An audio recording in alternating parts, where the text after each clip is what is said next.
ऊपर से करता हूँ आपके साथ, थे महाराव मैं था रहा हूँ, लेकिन भीतरों में सजग रहता हूँ कि थे हमारे माँ ना आ जाइए। ये थे मेरे माँ आ गया तो मैंने मेरा सर में जन्म लेना पड़ेगा, और मेरा सर में जन्म ले लिया ना तो थे किया करो वो सब मैंने करना पड़ेगा ना।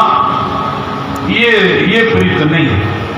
हाँ बाहर वाली ठीक है, थे तकड़ा हो गए थे राजी, बाहर वाली क्यों कि रात दिन कथा करते करते इतनी तो समझ में आ गई है कि गुरु जी के अलावा मैं किसी और को मान लिया ना तो मेरे साथ धोखा हो। सांवरिया के अलावा अगर मैंने किसी को मान लिया ना धोखा हो। और देख लो मोह की ताकत कितनी टुकड़ी है। शरीर यहां बैठा रहता है, कथा भी सुन रहा है, लेकिन मोह भीतर से बोल रहा है कि यार घरे जानो पड़सी, चाबी जेब में ले आयो, और वो आसी तो रोड़ो पड़सी कि देख तू चाबी दे के कौन गयो। मोह भीतर चलता है।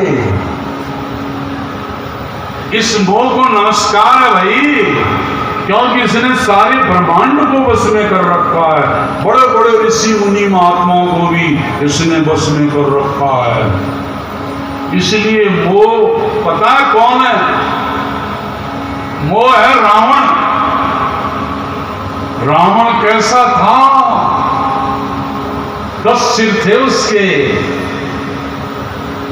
तो हम लोगों के पास भी 10 सिर है। ये 10 इंद्रियां है ना, ये 10 सिर हैं, और मोह इसमें राज कर ही रहा है। मोह के कारण से ही तो हम लोग गांवों में घरों में बैठे हुए हैं। अगर ये मोह ही नहीं होता तो मोटा हो गया होता ना।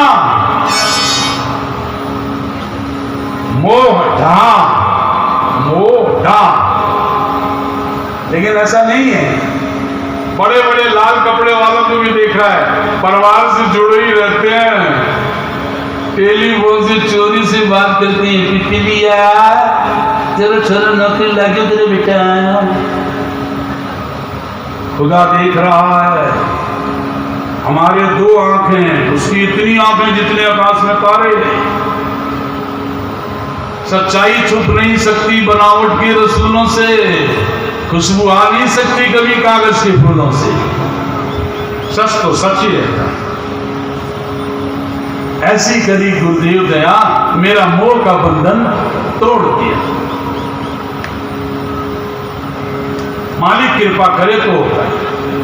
बड़ा हो गया, जवान हो गया, उसके भाइयों ने सारा धन आपस में बांट लिया, और इस भाई को कुछ नहीं दिया, क्योंकि ये गूंगा पागल है, इसलिए उसको कुछ भी नहीं दिया। खेत की रखवाली के लिए रख दिया कि तू खेत की रखवाली कर और रोटी खा। तो ये भरत जी पागलों की तरह से रहते हैं, तो इसलिए इनका नाम क्या हो गया यार? जड़ भरत। क्या नाम हो गया? जड़। अब ये जड़ की तरह से रहते हैं। पक्षियों की रखवाली के लिए रखा।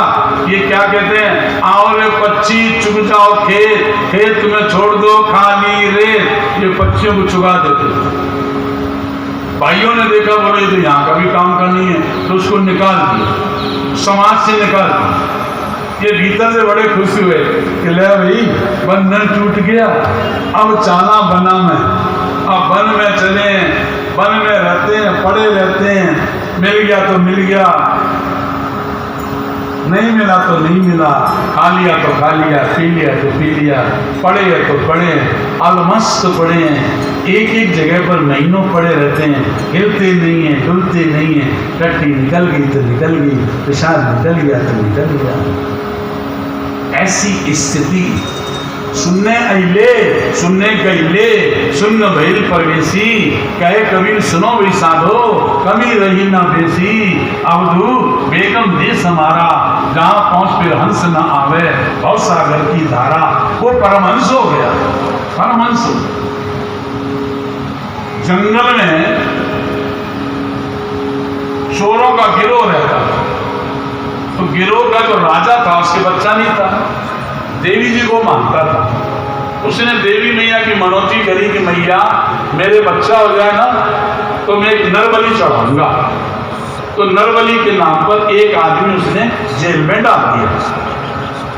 अब मैया की कृपा से हुआ, जैसे हुआ उसी बच्चा हो गया। अरे मैया तेरी मैं बलि चढ़ाऊंगा। अब उसको बाद में पता लगा कि जो जेल में बंद किया था ना वो बेटा किसी से भाग गया। बोले जी अब बलि चढ़ानी है, पंडित आ गए हैं, बलि मांग रही है मैया, और वो बलि वाला आदमी तो है नहीं। तो उसने कहा चोरों के सरदार ने जल्दी जाओ ढूंढ के लाओ। अब ये चोरों के सिपाही चल दिए, चारों तरफ ढूंढते ढूंढते थक गए, नहीं मिले। नदी किनारे देखा तो ये मस्त मरंग पड़ा हुआ था, भरत, जड़ भरत। हिलाया, हिला नहीं, झूठी बॉडी, कुछ नहीं किया। बोले रे बावड़ो, अरे इतनी ले चलो, ये देखो वही हो, उसको डाक ले आए। अब इनको कोई ले जाओ तो ले जाओ, बड़ा तो बड़ा, बड़ा तो बड़ा। इसको कहते हैं जीते जी मरना भला, जो मर जाने कोई, मरने से पहले मरे अजर अमर सही हो। ये है मरना। ले गए, नहलाया धुलाया, बढ़िया कपड़े पहनाए, माल खिलाया, देवी मैया के आगे ले गए। अब देवी मैया देखी और ब्रह्मर्षि, ब्रह्म पद युक्त परमहंस, तीन लोक का मालिक भी जिसके आगे हाथ जोड़े खड़ा रहता है, ऐसे परमहंस को ये मेरी बलि चढ़ाने लाए। वो कहते हैं बलि वाले, ओए ओए गर्दन नीचे करो, अब गंडासा पड़ेगा। भरत जी, इनका जो मन है ना 24 घंटे ब्रह्म में लीन रहता है। अपने मन को कहते हैं मना आजा, लाडू पेड़ा खूब खा लिया तो गर्दन झुकाने में पीछे ना हट बच्चे, आजा। मन को कहते हैं सिर नीचा हुआ, जैसे गंडासा उठाया मूर्ति देवी की फट गई। बोलो जगदम्बे माता की। मूर्ति फट गई, हर उसके अंदर से ज्वाला निकली और ज्वाला चेहरों पर बैठी बाहर आई, 7 चोरों को मार दिया और मार करके और उस फकीर के आगे तांडव नृत्य करती है मैया, उसको राजी करती है। अरे बाबा, मेरे भक्तों ने बहुत बड़ा अपराध किया है, तू राजी हो जा, खुश हो जा, नहीं तो तेरे तरफ से मैं भस्म हो जाऊंगी। माँ भगवती हा हा हा हा उसको मना रही है, लेकिन भरत जी वैसे सिर नीचे किए पड़े हैं। तो देवी है तो तेरे लिए देवी है, मुझे न देवी की जरूरत है न देवता की जरूरत है।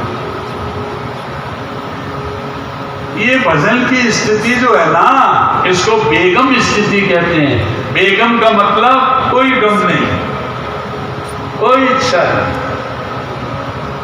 जीते जी मर गए। देवी मना रही है पर भरत सिर नहीं उठा रहे, नहीं उठा। देवी कहती है कि तेरे ब्रह्म तेज से मैं भस्म हो जाऊंगी। अरे बाबा, एक नजर मेरे ऊपर मार दे, मेरा भी कल्याण हो जाएगा।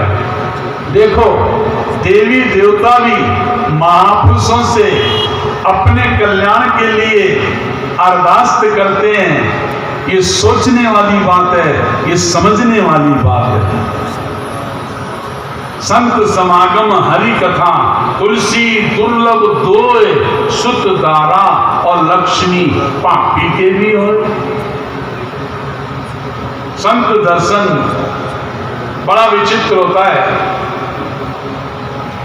आप लोग संकल्प विकल्प मत करना, प्रसंग में प्रसंग आ ही जाता है। संत दर्शन की महिमा। एक बार नारद जी भोलेनाथ जी के पास चले गए और भोलेनाथ से कहा, बाबा संत दर्शन का फल क्या है? शिव जी हंसे।